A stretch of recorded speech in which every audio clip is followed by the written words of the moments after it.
Lunch dinner पर जब यहाँ आपण मैंने बनैकी पीदेवे माने पूरा रिफ्रेशिंग लगे। हे गाइस अस्सलाम वालेकुम, कैसे आप सब? वेलकम टू माय आ गोटे रेसिपी वीडियो। माने यहाँ मो ओडिया चैनल मो फर्स्ट रेसिपी वीडियो। तो रेसिपी नो मो दिमाग रे आइला कि बनैबा मसाला कोक, तो सेइते मो बनाया को पळे आइली। आउ बाय द वे एटा राति रे मो आई थिंक 12टा बेले बनाउची।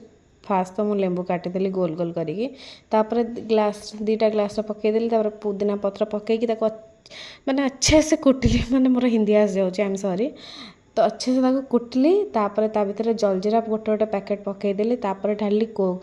आ जमती मु कोक ढाली से पूरा फुल प्रेसर ऊपर को आसी, मु भाली कौन करी ता धीरे धीरे ढाली। आ एत मस्त लगला। मु फर्स्ट टाइम पे बनईदेली, भाविली आपण मानक सहित भी शेयर करदेवी कि एटा केमती होइछि कि मु केमती बनईछि। मते तो मस्त लगला, टंटे टिके लागुथिला, किंतु डिनर पर जते पीले एटा बहुत ही हल्का लगला, मतलब मस्त ही लगला। आपण माने नियत बनई थरे ट्राई करेंगे।